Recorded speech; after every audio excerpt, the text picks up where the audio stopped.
Assalamualaikum warahmatullahi wabarakatuh. Salam sejahtera, salam Om Swastiastu, Namo Buddhaya, salam kebajikan.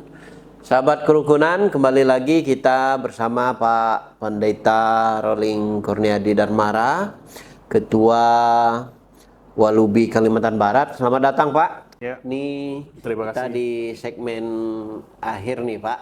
Kita akan membincangkan tentang jalan tengah dan harmoni dalam kehidupan multikultural. Kita tahu Kalimantan Barat nih Pak sangat beragam, etnis, agama, kemudian daerahnya juga. Ya, ada yang di pesisir, ada di pedalaman, di perbatasan, ada di kepulauan-kepulauan segala macam. Nah ini luar biasa. Nah, kesempatan kali ini kami ingin mendengar pemaparan Bapak terkait dengan jalan tengah dalam ajaran agama Buddha dan bagaimana konsep ini bisa diterapkan di dalam kehidupan masyarakat Kalimantan Barat yang sangat multikultur, Pak. Bahkan ada istilah ini, kita ini Kalbar ini sebagai miniatur Indonesia. Jadi gambaran kecil dari Negara Kesatuan Republik Indonesia. Silakan Pak. Ya, terima kasih Pak Didi. Ya. Jadi bagaimana kita melihat Kalimantan Barat khususnya ya, yang multikultural. Ya. Jadi sebagaimana kita sadari Pak, memang keberagaman itu sesuatu yang merupakan kenyataan. Itu realitas hidup kita. Dimanapun dan kemanapun kita pasti akan menemui yang namanya perbedaan-perbedaan itu. Nah, oleh sebab itu bagaimana kita menjaga supaya keberagaman kita ini tidak menjadi sebuah hal yang dipermasalahkan atau menimbulkan konflik itu tadi. Tapi bagaimana keberagaman kita ini bisa menjadi kekuatan, menjadi sebuah kekayaan dari Kalimantan Barat dan Indonesia pada umumnya. Nah, dalam melihat Indonesia, dalam konteks Indonesia, tentu bahwa keberagaman itu harus ditempatkan pada posisi bahwa setiap perbedaan itu harus memiliki sikap saling menghargai. Itu menjadi kuncinya. Jadi menghargai keberagaman, menghargai perbedaan, saling menghormati. Saling menghormati. Saya kira itu sebuah hal yang harus kita junjung tinggi, Pak. Karena bagaimanapun, kalau kita coba tanyakan ke orang lain, siapa sih yang mau dihina, yang tidak mau dihargai? Tentu kita semua ingin diperlakukan dengan baik, ingin dihargai, dihormati. Tapi di dalam Buddha Dharma, jika kita ingin dihargai ataupun dihormati orang lain, kita harus melakukannya dulu, Pak.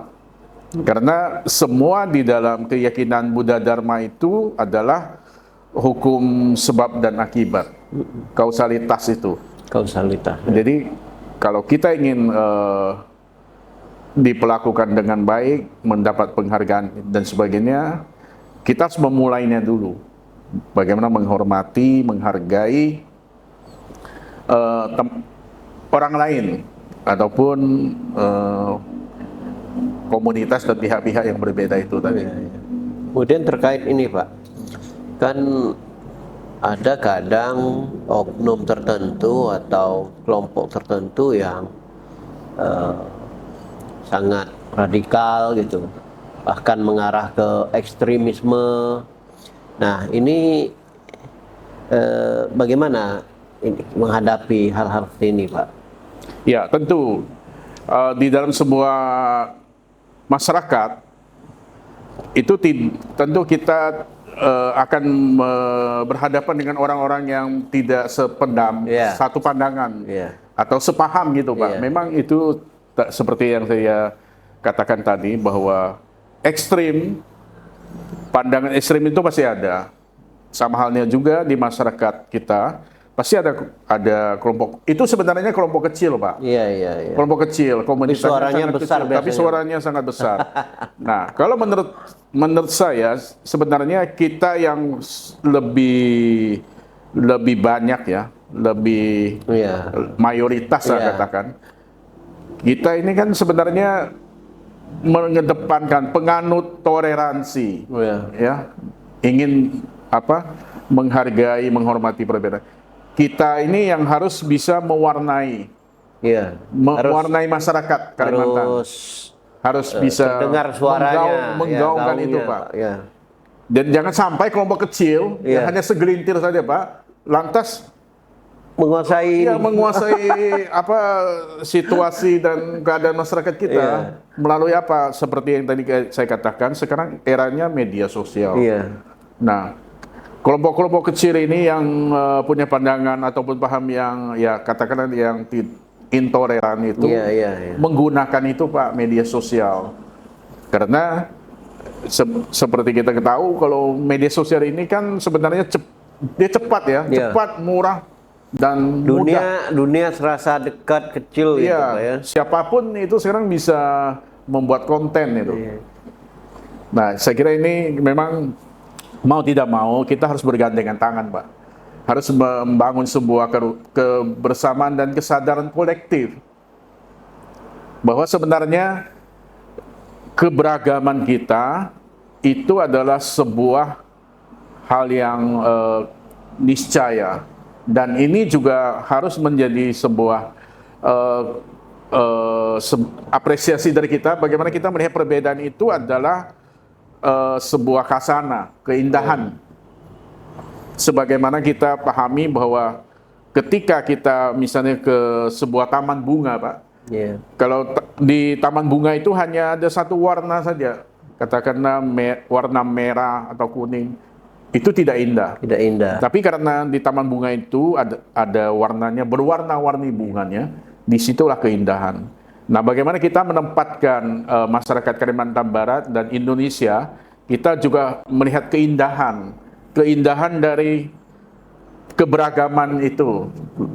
Nah, tugas kita, terutama di komunitas agama, tokoh agama dan FKUB, tentu kita punya komitmen untuk terus menjaga keberagaman ini. Jangan sampai dimanfaatkan oleh oknum-oknum Iya, iya. yang ingin melihat kita ini berpecah belah, Ya, berkonflik. berkonflik dan sebagainya. Sebagaimana kita pahami juga sebenarnya kita Indonesia dan masyarakat Kalimantan Barat itu sebagai bagian dari dunia tentu tidak terlepas dari tarik menarik kepentingan geopolitik. Iya, iya. Jadi Apa yang terjadi di belahan dunia dan di pusat di Jakarta itu pasti akan sampai ke sini. iya. Nah, Jadi, itu kembali lagi memang harus kembali ke paham tadi, jalan tengah.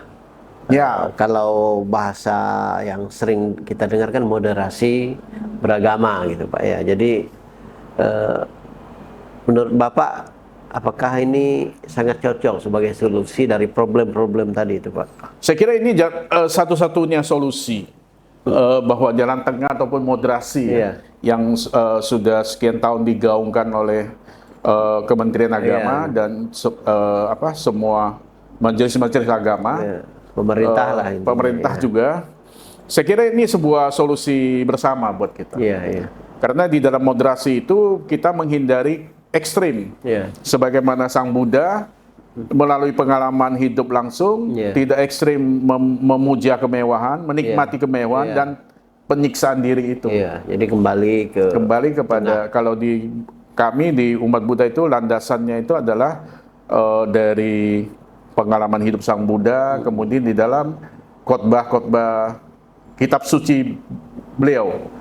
Ini ada satu kutipan yang menarik terkait dengan jalan tengah Iya. yang di dalam Tripitaka Sutra Pali itu dengan jelas Sang Buddha itu mengatakan segala sesuatu ada, ini adalah satu pandangan ekstrim. Segala sesuatu tidak ada, ini adalah pandangan ekstrim kedua. Menghindari kedua pandangan ekstrim ini, Sang Tathagata mengajarkan Dhamma melalui jalan tengah. Nah, Sang Tathagata ini adalah sebutan Buddha. Buddha ya. Sang Buddha mengajarkan jalan tengah. Jadi segala sesuatu ada itu ekstrim. Ekstrim yang pertama. Iya. Tidak ada juga ekstrim. Nah, Sang Tathagata mengajarkan jalan tengah. Inilah kebijaksanaannya. Kebijaksanaan yang harus dicapai begitu, Iya. melalui sebuah proses pertapaan meditasi. Oke Pak, ya umat ini kan beragam, tapi yang paling jadi perhatian utama kita adalah generasi muda Pak. Generasi muda baik di internal agama Buddha maupun di luar gitu ya, di agama-agama yang lain atau masyarakat atau generasi muda secara umum. Nah, ini bagaimana Pak supaya anak-anak muda ini bisa menerapkan ini tadi, jalan tengah ini ya, untuk mereka menjalani kehidupan di agamanya maupun dengan masyarakat. Ini gimana menurut pandangan Bapak? Iya. Generasi muda ini kan masa depan ya, Iya. masa depan masyarakat Kalimantan Barat dan Indonesia pada umumnya. Dan kalau saya melihat kondisi masyarakat di generasi muda sekarang ini, ada satu hal yang harusnya mendapat perhatian, bahwa generasi muda itu harus dibiasakan berinteraksi, ya, bergaul dengan teman-temannya yang berbeda secara latar belakangnya, Pak, suku, agama, dan sebagainya. Nah, saya melihat sekarang kecenderungan dari generasi muda ini terkotak-kotak, terkotak-kotak menurut agama, apalagi suku. Saya kira ini tidak baik untuk kalau kita bicara mengenai kebangsaan, ya. Di mana kita harus gitu, bisa melebur, berinteraksi, bahwa ruang-ruang interaksi, ruang-ruang dialog itu harus dibuka ya. Dibuka. Nah, satu hal juga yang menarik menurut saya, yang menurut saya itu penting, bahwa sejak kecil seorang anak itu ataupun generasi muda itu harus dibiasakan dengan terbiasa dengan yang namanya perbedaan itu, Pak. Jadi tidak alergi, tidak enggan ketika misalnya bergaul, berteman dengan temannya yang berbeda agama, suku, dan sebagainya. Karena itulah sebenarnya menguatkan rasa harmoni kebangsaan kita juga, Pak. Nah, saya kira memang untuk tantangan ke depan ini, memang generasi muda ini kita harus banyak membuka ruang itu, Pak. Ruang pertemuan, interaksi, diskusi, dialog-dialog yang dan FKUB sudah memulai FKUB sudah melakukan banyak hal itu ya, melalui program-programnya ya, beberapa tahun terakhir ini. Nah, ini tentunya kita berharap bahwa ini bisa menjadi semacam bola salju, Pak, bisa terus menggelinding dan komunitas ataupun organisasi lain itu bisa melakukan hal yang sama. Termasuk ini, Pak, yang podcast. Termasuk yang podcast ini kan yang suka podcast gini kan anak-anak muda. Jadi memang ya kita sasarannya juga ke anak-anak muda. Jadi besar harapan saya generasi muda ini harus memiliki membuka diri, kemudian punya sikap toleran terhadap teman-temannya yang berbeda agama, suku, kelompok, dan sebagainya. Jangan sampai ketinggalan anak muda untuk memberikan kontribusi positif untuk harmoni di Kalbar gitu, Pak. Ya, ketika kalau semua generasi muda itu bisa memiliki kesadaran kolektif, Pak, Iya. tentang bagaimana menjaga Indonesia, bagaimana menghargai keberagaman sebagai sesuatu yang hal yang tidak bisa dipungkiri, Pak. Iya. Karena kemanapun selama masih Indonesia, kita itu pasti akan hidup berdampingan dengan yang namanya perbedaan itu, Pak. Iya, iya, iya. Pasti itu, kemanapun kita ketemu. Jadi tidak mungkin kita ini hidup berkelompok hanya dengan suku kita saja, hanya dengan agama kita saja. Kalau kita tidak melebur, tidak membaur, kita pasti akan menjadi warga yang Terasing gitu, Pak, terasing, terasing nggak gitu. nyaman gitu Nggak menjalani nyaman. kehidupan sehari-hari. Jadi kalau misalnya kita ini bisa bergaul, Iya. berteman, bersahabat dengan semua orang ya, dengan perbedaan, semakin banyak perbedaan semakin bagus. Iya. Kita kemana-mana kita merasa nyaman, Pak, Iya, iya. dan aman. Iya. Nah, kalau orang yang menutup diri, Pak, eksklusif, membuat tembok Iya. diri, itu pasti kemana-mana akan pikir, kira-kira saya diterima Anda dengan baik, Iya, kira-kira saya ini dikucilkan nggak? Iya. Aman nggak buat saya? Nah, kalau kita bisa berteman dengan semua orang, saya kira tidak ada kekhawatiran itu. Iya, iya. Nah, oleh sebab itu generasi muda tentu di satu sisi itu memang harus mengejar cita-cita dan impiannya setinggi mungkin, semampunya, Pak. Iya. Nah, tapi di saat yang sama mengenai sosialisasi ya dalam pergaulan, jangan menutup diri, Menutup diri. harus membuka diri. Iya, iya. Jangan pilih-pilih teman. Nah, ini juga tidak baik. Saya lihat kecenderungan di sekolah-sekolah itu Iya. sering ada Mengelompok gitu, Pak. iya, pilih-pilih teman. Kalau ini temannya itu tak mau kan, tak mau jadi teman dan sebagainya. Saya kira ini Iya, Pak. Iya. Mungkin singkat, Pak, apa pesan untuk seluruh umat Buddha dan mungkin untuk seluruh masyarakat Kalimantan Barat, Pak. Bagaimana agar tetap menjaga kerukunan di Kalimantan Barat? ya. Saya mengajak seluruh masyarakat Kalimantan Barat, khususnya umat beragama,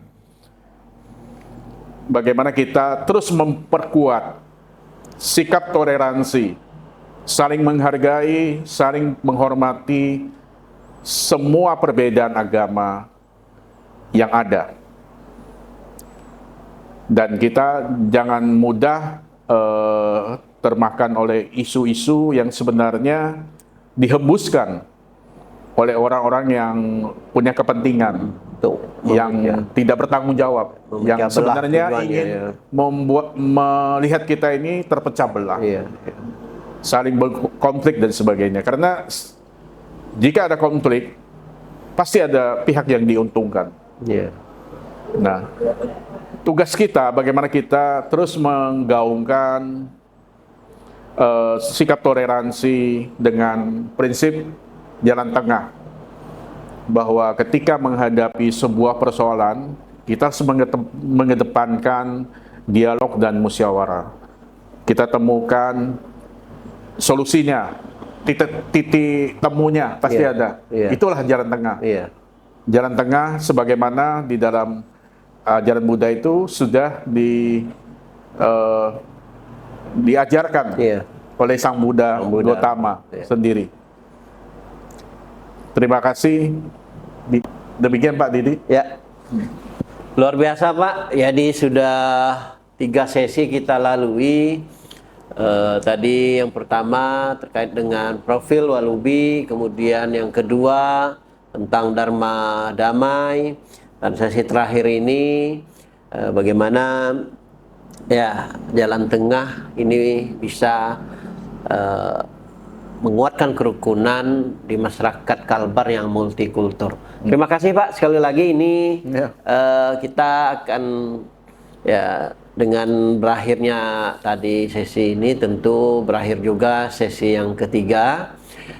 Mudah-mudahan ini bisa menjadi penguat kerukunan bagi seluruh umat agama, bukan hanya untuk agama Buddha, tetapi seluruh umat agama di Kalimantan Barat. Terima kasih. Wassalamualaikum warahmatullahi wabarakatuh. Salam sejahtera, salam, Om Swastiastu, Om Santi Santi Santi Om. Salam kebajikan untuk kita semua. Terima kasih, sahabat kerukunan di Kalimantan Barat. Terima kasih, Pak. Ya.